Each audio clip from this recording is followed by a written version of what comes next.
오늘도 성령 충만을 사모하여서 새벽을 깨우며 기도의 자리에 나오신 모든 성도님들을 환영하고 축복합니다.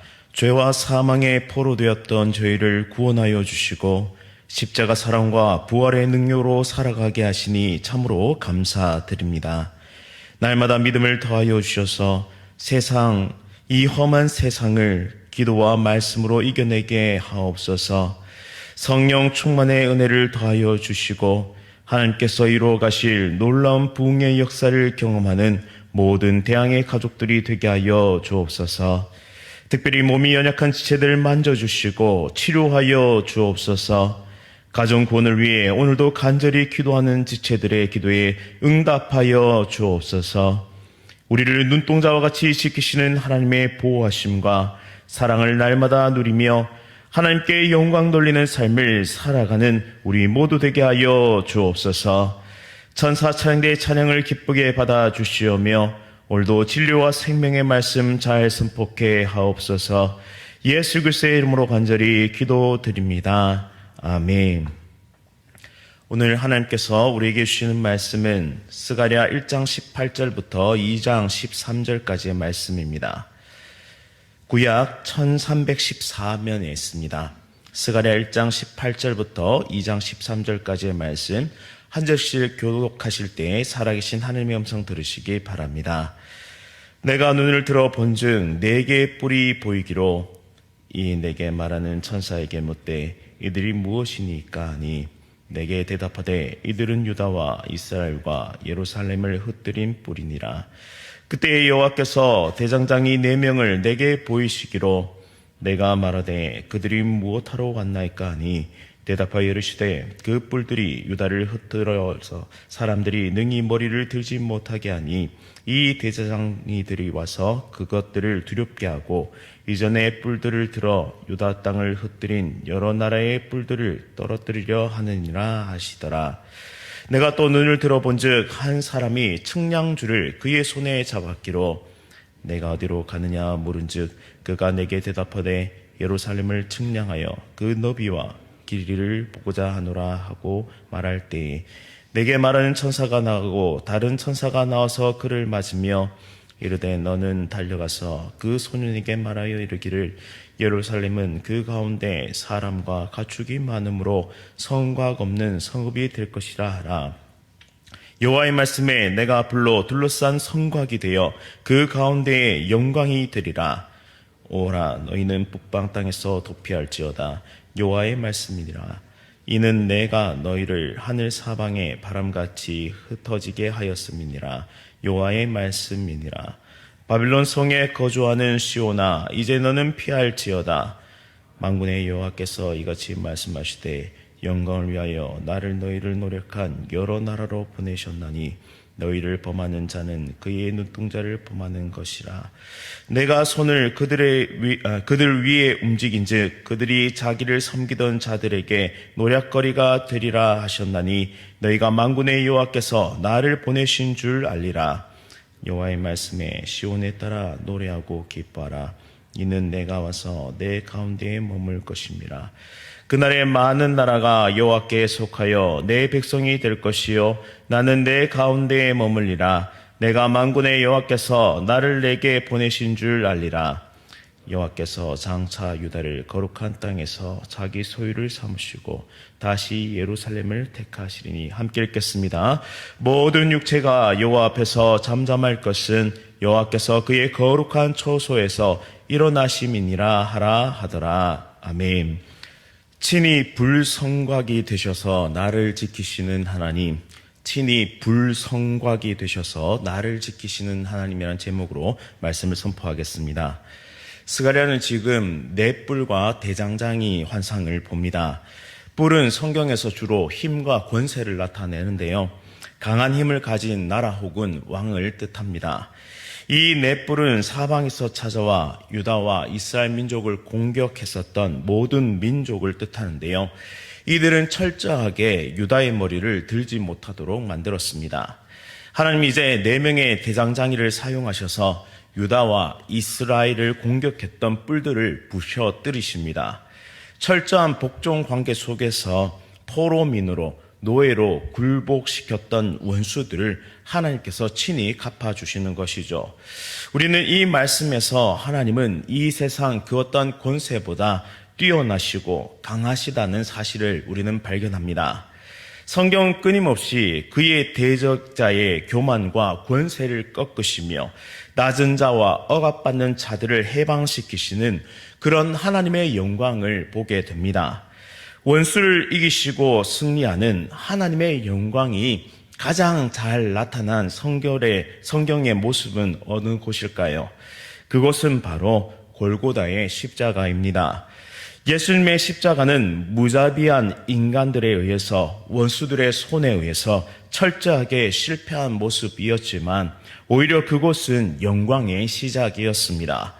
예수님의 죽음과 대속의 피 흘림은 죄에 사로잡혀 소망 없었던 저와 여러분들을 자유하게 하시고 높이시는 하나님의 지혜였습니다. 그리고 예수님은 사흘 만에 죽은 자 가운데서 살아나셨죠. 십자가의 사랑과 부활의 능력은 하나님의 영광이 되었습니다. 예수님의 승리는 곧 모든 신자의 승리입니다. 이처럼 하나님은 우리를 원수의 손에서 구출해 주시고 그리고 모든 자에게 승리를 베푸시는 하나님의 능력입니다. 넷불과 같이 잠시 잠깐 이 세상, 이 땅의 권세를 가지고 하나님의 백성을 핍박하고 고통을 가하는 권세자들, 결국은 역전의 명수이신 예수 그리스도 앞에서 철저하게 패배하게 될 것입니다. 우리가 의로워서 예수님이 대신 죽으신 것이 아닙니다. 우리가 대단해서 승리를 쟁취한 것이 아닙니다.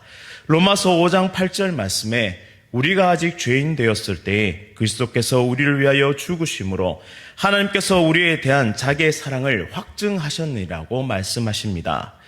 우리를 사랑하심으로 자력으로는 결코 구원받지 못하는 철저하게 패배한 인생임에도 하나님은 회복의 은혜를 우리에게 베풀어 주셨습니다. 그리고 예수님께서 이루신 승리 한가운데 우리를 초대해 주시고 참여케 해 주셨습니다. 지금 본문의 이스라엘 백성들도 마찬가지입니다.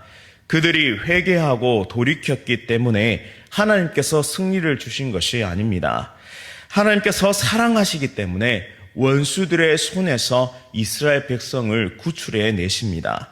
여전히 죄인 되었을 때 그 사랑만으로, 그 약속만으로 70년의 기한이 찾아 하나님은 해방의 기쁨을 그리고 구원의 기쁨을 주십니다. 하지만 여전히 그들 앞에는 녹록지 않은 삶이 남아 있습니다. 황폐한 옛 예루살렘 성전터를 재건해야만 했습니다.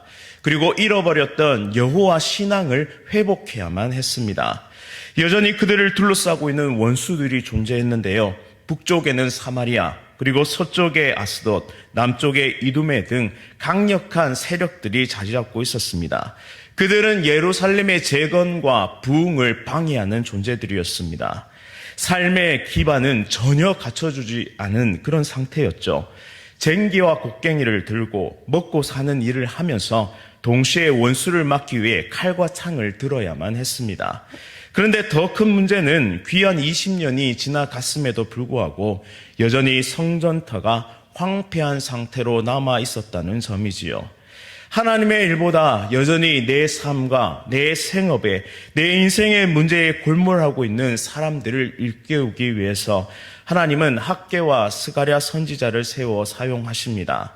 특별히 스가랴는 하나님께서 이루어 가실 새로운 예루살렘에 대한 환상과 비전을 보게 되죠. 스가랴는 이제 2장 1절에서 측량줄을 든 사람을 환상 가운데 보게 되는데요.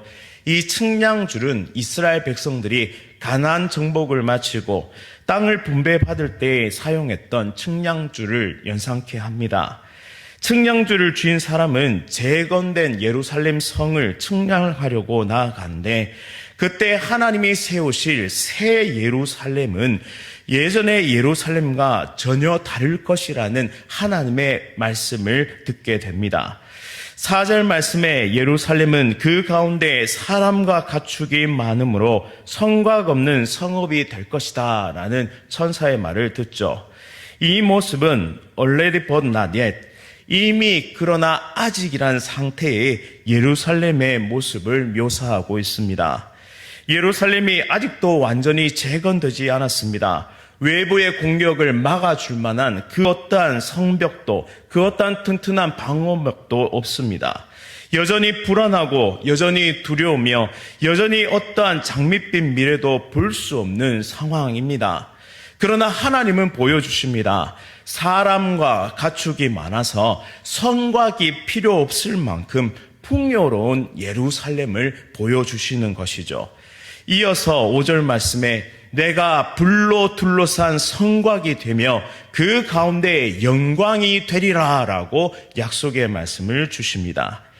마치 엘리사를 사로잡으려고 도단성을 에워싸고 있었던 아람 군대의 이야기가 떠오르는데요. 게하시가 아침 일찍 일어나서 성벽에 올라가 보니 온통 말과 병거가 성읍을 에워싼 모습을 보고 엘리사에게 달려가서 내 주여 어찌하리까 내 주여 어찌하리까 두려워 떨 때에 엘리사가 하나님께 기도합니다. 원하건대 그의 눈을 열어서 보게 하옵소서. 엘리사가 기도하자 불말과 불병거가 산에 가득하여서 엘리사를 둘러싸고 있던 그 모습을 보여주는 것처럼 말이죠. 사랑하는 성도님 여러분, 우리가 예수 그리스도를 믿고 구원받은 백성이 된다고 해서 당장에 우리의 삶이 완전히 열려지고 우리의 삶의 모든 지경이 완전히 내가 원하는 뜻대로 그렇게 이루어지는 것이 아니라는 사실입니다. 죄에 대해서 해방되고 사망 권세로부터 해방되며 구원받은 백성이 되었지만 여전히 우리의 삶에는 싸워야 하는 부분들이 있고 여전히 우리의 삶 가운데는 완성되지 않은 부분 때문에 불안하고 두렵고 어려운 상황이 펼쳐진다는 사실이죠. 하지만 우리의 눈을 열어서 마치 불말과 불병거를 보게 하시는 것처럼 여전히 예루살렘 성벽은 완전한 모습을 갖추고 있지 않지만 이 스가랴의 환상을 통해서 많은 가축과 많은 백성이 돌아오게 될 것이다. 내가 너희의 불성곽이 되어서 지켜주겠노라고 말씀하시는 그 능력의 하나님의 환상이 우리 가운데 성령 가운데 임하실 줄 믿습니다. 두려움을 버리십시오. 수많은 원수와 적군들이 나를 에워싸고 있는 그 상황 속에서 절망적인 소망 없는 상황 속에서도 우리를 구원하신 그 하나님을 바라보면서 내가 불로 둘러싼 성곽이 되리라 말씀하시는 내가 너의 영광이 되리라 말씀하시는 그 하나님의 음성에 아멘으로 화답할 수 있는 우리 모든 인생 될 수 있기를 간절히 원합니다. 오늘 성령께서 우리의 영안을 열어주셔서 이 놀라운 부흥의 역사를 볼 수 있기를 간절히 소원합니다. 마지막 10절 말씀에 여호와의 말씀에 시온에 따라 노래하고 기뻐하라 라고 명령하십니다. 그 이유는 내가 와서 내 가운데 머물 것이다 라고 말씀하시죠. 이제 하나님은 자신의 소유권을 발동하십니다. 강대국들을 사용하셔서 그 매와 채찍을 사용하셔서 잠시 잠깐 이스라엘을 징계하셨지만 잠시 잠깐 이스라엘 백성들이 강대국의 소유가 된 것처럼 보였지만 이제 자신의 소유권을 다시 발동하셔서 하나님의 백성으로 복권시켜 주시는 하나님의 놀라운 은혜를 보게 됩니다. 그러면서 13절 말씀에 모든 육체가 여호와 앞에서 잠잠할 것은 여호와께서 그의 거룩한 초소 그 초소에서 일어나심이라 라고 말씀하십니다. 하나님은 지금도 구원의 역사 그것을 이루시기 위해 일어나시는 분이심을 믿으시기 바랍니다. 거룩한 초소에서 일어나셔서 우리를 구원하시고 우리를 생명의 보고로 생명을 전달자로 그렇게 사용하시는 하나님께서 지금도 일하고 계심을 믿으시며 우리 가운데 거하시는 하나님 우리에게 그 소유권을 발동하시며 너를 통해 온 세계 열방을 향하여 나아가게 하여 하나님의 뜻을 이루고 복음의 역사를 완성시키고노라 말씀하시는 그 하나님의 열심을 붙잡고 믿음의 길, 순종의 길, 온전히 성령 충만의 길을 걸어가는 우리 모두의 삶이 될 수 있기를 간절히 소원합니다. 하나님의 영광 앞에 우리는 감히 소리를 낼 수조차 없습니다. 잠잠히 하나님께서 이루어 가시는 그 영광을 볼 뿐입니다. 오늘 하루도 우리를 위해 싸우시는 하나님의 강한 오른팔이 우리와 함께 하심을 믿는다면 우리는 모든 두려움을 떨쳐내고 다시 한번 시도하고 다시 한번 도전하며 복음의 길, 부흥의 길, 그 하나님의 놀라운 역사의 길을 나아갈 줄 믿습니다. 그러니 오늘 하루도 친히 우리의 불성곽이 되어주셔서 우리의 삶을 지켜주시며 성곽으로 경계를 지을 수 없을 만큼 많은 사람들이 돌아오게 하고 많은 가축들이 돌아오는 하나님을 찬양하고 예배하는 이 부흥의 시대를 갈망하면서 복음의 사자로 용기 있게 쓰임받는 우리 모두가 될 수 있기를 간절히 바랍니다. 다 함께 말씀을 기억하면서 함께 기도하겠습니다. 아무것도 보이지 않는 절박한 상황 속에서 오직 하나님만이 저의 유일한 소망임을 고백합니다. 친히 불성곽이 되어주시겠다고, 그리고 원수의 공격으로부터 우리를 지켜주시겠다고, 또한 측량줄로 다 잴 수 없을 만큼 풍요로운 복을 허락하시며 많은 믿는 자들, 많은 민족과 열방이 돌아오겠다고 약속하시는 그 하나님의 부흥의 때를 약속하시니 참으로 감사드립니다. 사랑하는 모든 성도의 가정과 일터와 삶의 지경 가운데 이 놀라운 부흥이 나타나게 하여 주옵소서. 이 예배당 가운데 나와 기도하는 모든 기도하는 백성들에게 성령의 강력한 역사와 은혜를 베풀어 주시어 부흥의 시대를 함께 꿈꾸며 인류 구원의 사명을 이루어가게 하옵소서. 부으시고 부으셔서 아구까지 차고 넘치는 하나님의 놀라운 복과 은혜가 철철 넘쳐 흘려 우리가 걷는 곳마다, 우리가 서 있는 곳마다, 우리가 복음을 전하는 곳마다 생명이 살아나고 복음이 회복의 역사로 나타나게 하여 주옵소서. 상처받은 자, 몸과 마음이 병든 모든 자들을 위로하고 끌어안을 수 있는 예수님의 사랑과 인격을 닮은 참된 제자로 자라가게 하옵소서. 예수 그리스도의 이름으로 간절히 기도드립니다. 아멘. 하늘에 계신 우리 아버지여, 이름이 거룩히 여김을 받으시오며 나라가 임하시오며 뜻이 하늘에서 이루어진 것 같이 땅에서도 이루어지이다. 오늘 우리에게 일용할 양식을 주시옵고 우리가 우리에게 죄 지은 자를 사하여 준 것 같이 우리 죄를 사하여 주시옵고 우리를 시험에 들게 하지 마시옵고 다만 악에서 구하시옵소서. 나라와 권세와 영광이 아버지께 영원히 있사옵나이다. 아멘. 오늘은 횡성시민교회에서 복음 전하고 계신 장병섭 목사님을 위해서 세 가지 기도 제목으로 함께 기도하겠습니다. 첫째는 연약한 교회를 함께 섬길 수 있는 동력자를 보내주옵소서. 두 번째, 모든 성도들의 영육간에 강건을 허락하여 주옵소서. 세 번째는 열악한 재정과 코로나 등으로 어려운 중에도 복음의 일에 더욱 힘쓸 수 있도록 인도하여 주옵소서. 우리 횡성시민교회 장병섭 목사님을 위해 함께 기도하도록 하겠습니다. 오늘 하루도 성령 충만으로 승리하십시오.